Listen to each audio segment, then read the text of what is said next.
Ali Imran merupakan salah satu dari nama surat di Al-Quran yang menjadi surat ketiga setelah surat Al-Baqarah dan memiliki 200 ayat di dalamnya. Membaca surat Ali Imran ini memiliki banyak keutamaan, salah satunya adalah mendapatkan syafaat di hari akhir nanti. Tapi tahukah teman-teman mengapa ayat ketiga ini dinamakan Ali Imran, dan tahukah siapa Ali Imran ini? Lantas mengapa namanya ini sampai diabadikan di Al-Quran? Untuk itu di video ini kita akan membahas tentang keluarga Imran.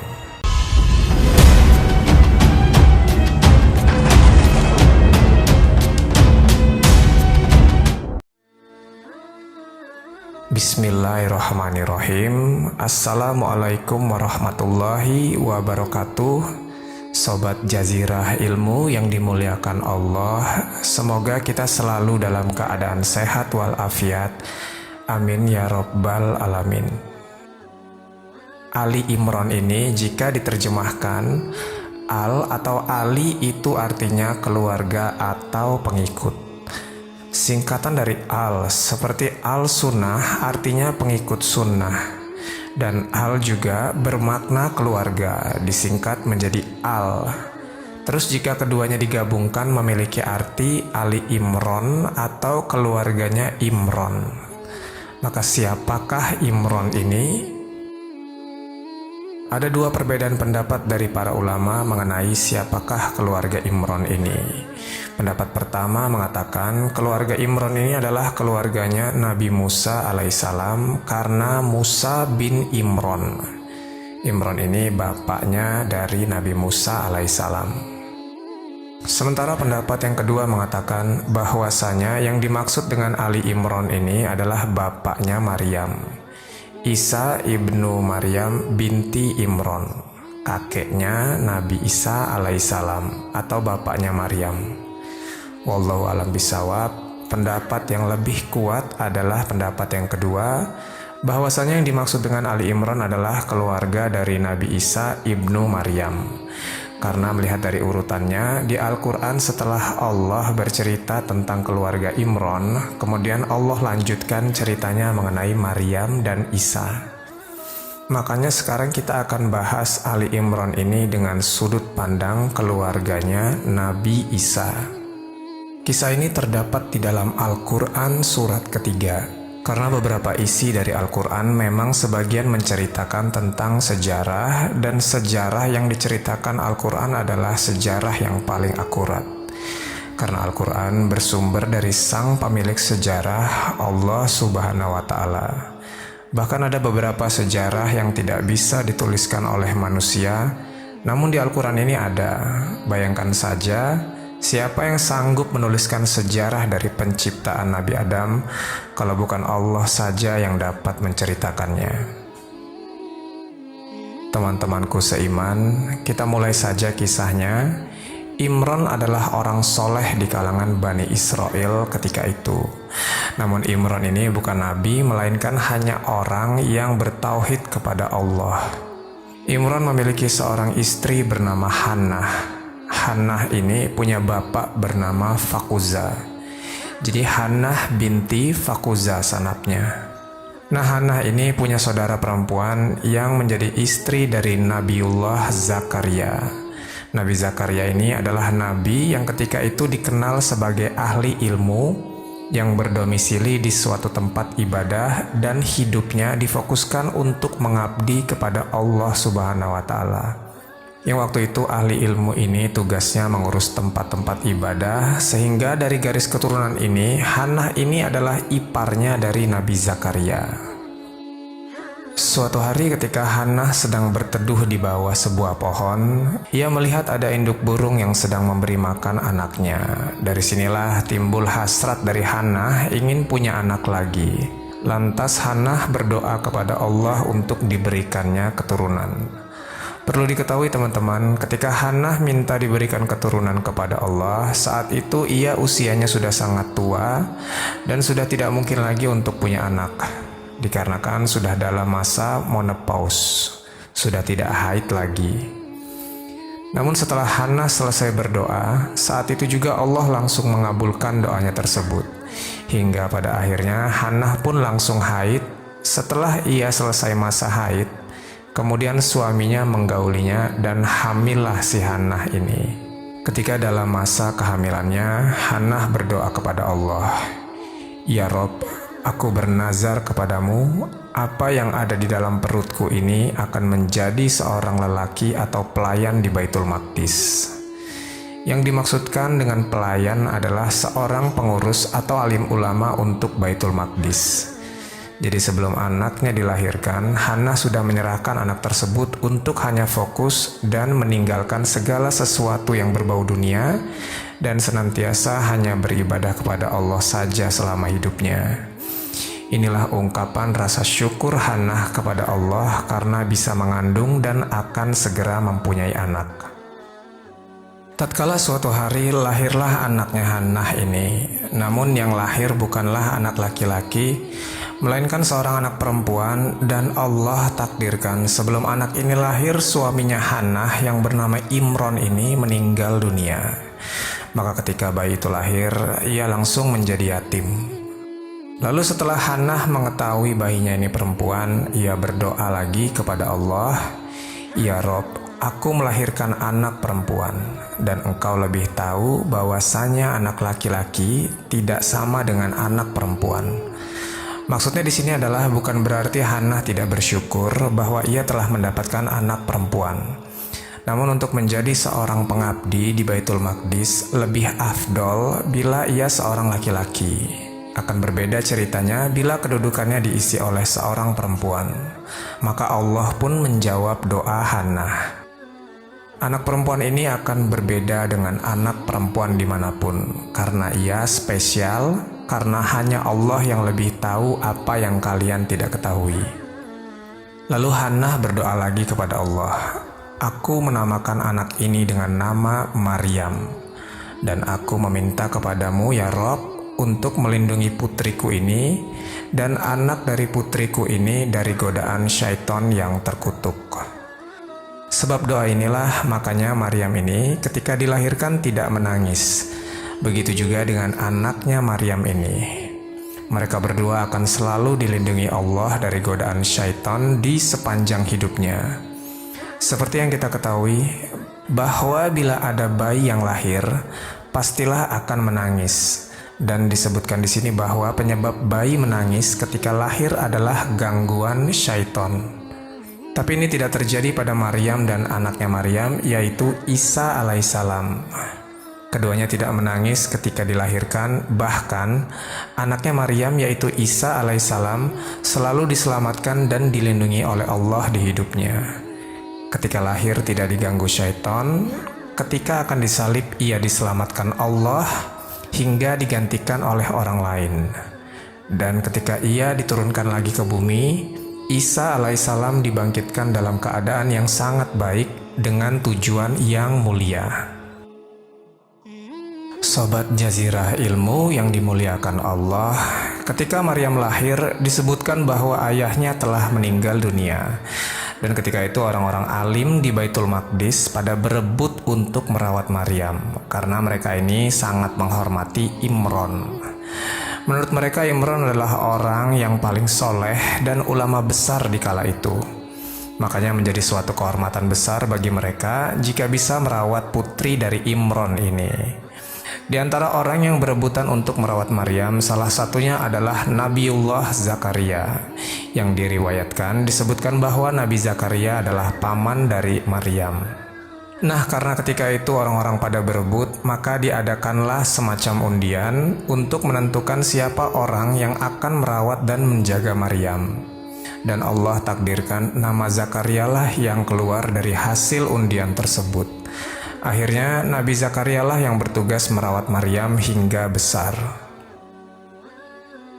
Nabi Zakaria ini teman-teman membuatkan sebuah mihrab yang khusus di Baitul Maqdis untuk Maryam. Mihrab di sini dimaksudkan sebuah space khusus untuk beribadah. Tempatnya dibuat agak tinggi sehingga kalau ingin masuk ke dalam mihrabnya Maryam ini harus menaiki beberapa anak tangga. Jadi semacam tempat ibadah dan sekaligus menjadi tempat tinggalnya Maryam. Kesehariannya Maryam selalu berada di dalam mihrabnya. Makanya ia selalu terjaga auratnya dari siapapun yang hendak melihatnya. Maka tak satupun orang yang bisa berjumpa dengan Maryam saat itu kecuali Nabi Zakaria. Ya karena Nabi Zakaria lah yang diberikan amanah untuk merawat Maryam. Jadi setiap hari Nabi Zakaria mengantarkan makanan untuk Maryam di mihrabnya. Tapi setiap kali Nabi Zakaria ini ingin meletakkan makanan yang diantarnya itu, selalu ada makanan di wadah tempat Zakaria biasa meletakkan makanan yang akan diantarnya. Maka Nabi Zakaria pun heran karena tak ada seorang pun kecuali dia yang bisa masuk ke dalam mihrabnya Maryam. Lantas Zakaria pun bertanya kepada Maryam mengenai siapa orang yang meletakkan makanan ini selain Zakaria. Maka Maryam pun berkata bahwa Allah lah yang memberikan makanan itu. Jadi teman-temanku sekalian, ini adalah salah satu karomah yang dimiliki oleh Maryam ibunda Isa alaihissalam. Ia berdoa meminta makanan, maka akan langsung dikasih makanan, karena Allah ingin memuliakan Maryam. Nah, makanan yang ada di wadahnya Maryam ini sungguh aneh teman-temanku sekalian. Contohnya pada saat musim panas, di wadah makanan Maryam ini ada buah-buahan dari musim dingin. Terus ketika tidak sedang dalam masa panen pada buah-buahan tertentu, tapi di wadahnya Maryam ini malahan ada buah itu, sedangkan dicarinya saja sangat sulit, dikarenakan tidak sedang dalam masa panen. Jadi begitulah Allah menunjukkan kekuasaan dan kasih sayangnya kepada hambanya.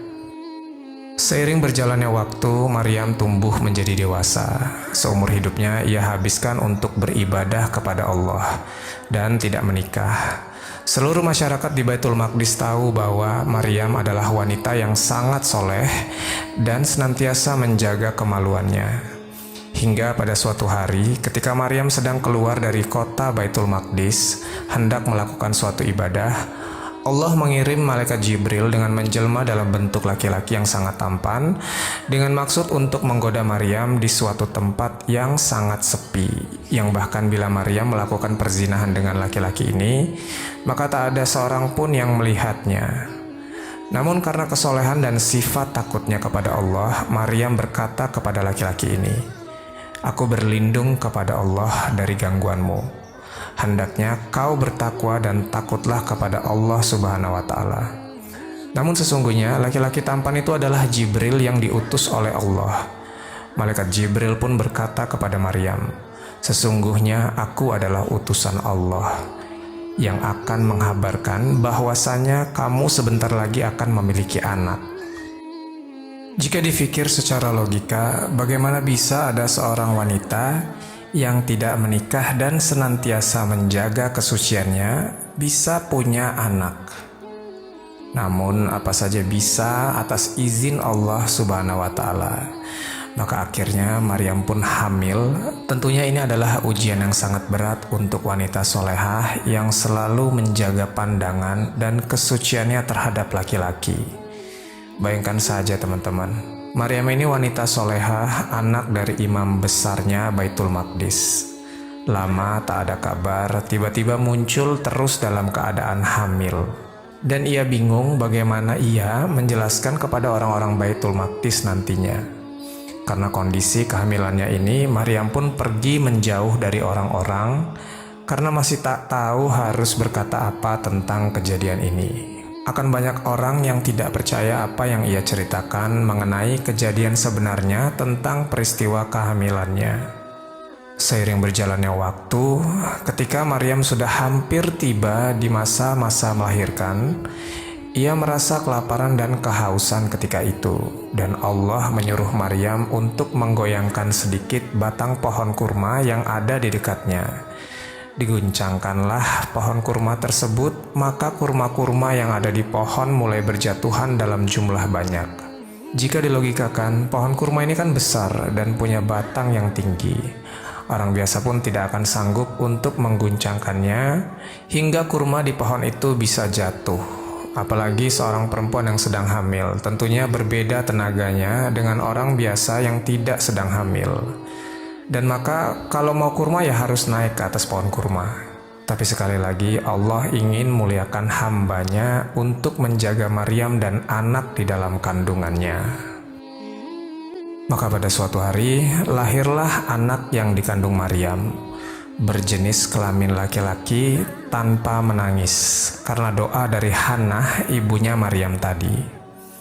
Akhirnya Allah menyuruh Maryam datang ke kaumnya. Maka Maryam pun pulang ke Baitul Maqdis sambil menggendong anaknya. Dan Allah perintahkan, jika ada seseorang yang bertanya kepadamu tentang anak ini, maka diamlah. Jadi di sepanjang jalan pulang ke Baitul Maqdis, Maryam ini dicerca dengan orang-orang yang tak sengaja bertemu dengannya. Wahai Maryam, ayahmu seorang imam besar dan ibundamu bukan seorang pezina. Mengapa engkau melakukan kemungkaran yang luar biasa? Maryam pun diam dan tidak menanggapi cercaan orang-orang itu. Ia pun terus berjalan menuju Baitul Maqdis. Sesampainya di Baitul Maqdis, orang-orang mengerumuni Maryam dan bayi yang ia gendong. Maka mereka kebingungan dan gak sedikit dari mereka yang memiliki stigma negatif mengenai Maryam. Ya gimana bisa seseorang wanita soleh yang tidak menikah menghilang beberapa bulan tiba-tiba ketika pulang sudah punya anak? Tentu saja orang-orang beranggapan di luar sana Maryam melakukan kemungkaran. Nah, di kejadian ini Maryam pun bingung. Ia tak tahu harus berkata apa. Bahwasanya jika ia berkata anak ini adalah pemberian dari Allah, maka tak satu pun dari mereka akan percaya. Disinilah Allah menunjukkan kekuasaannya. Tiba-tiba bayi yang berusia baru beberapa hari ini berbicara. Ia berkata, "Aku adalah hamba Allah. Ia telah memberikan kepadaku kitab Injil dan ia telah menjadikan aku seorang nabi. Ia telah menjadikan aku orang yang berbakti di mana saja aku berada. Dan ia mewajibkan aku sembahyang dan membayar zakat selama aku hidup. Dan ia menjadikan aku seseorang yang berbakti kepada ibuku. Dan ia tidak menjadikan aku orang yang sombong, serta keselamatan atasku pada hari aku dilahirkan, dan pada hari aku akan mati, dan pada hari aku akan dibangkitkan dalam keadaan hidup." Dan perkataan inilah yang membantah bahwasanya Nabi Isa bukan anak Tuhan, apalagi yang menganggapnya sebagai Tuhan. Nabi Isa adalah manusia sama seperti kita yang diwajibkan sembahyang dan membayar zakat. Bayi ini yang kelak akan menjadi seorang Nabiullah yang senantiasa bertauhid dan di akhir zaman akan dibangkitkan untuk membunuh Dajjal. Insya Allah di lain kesempatan kita akan membahas kisah hidup tentang Nabi Isa di video yang berbeda. Oke, jadi itulah cerita kita kali ini mengenai seorang hamba Allah yang bernama Imron yang ada di dalam Quran Surah Ali Imron. Semoga menjadi pengetahuan dan manfaat.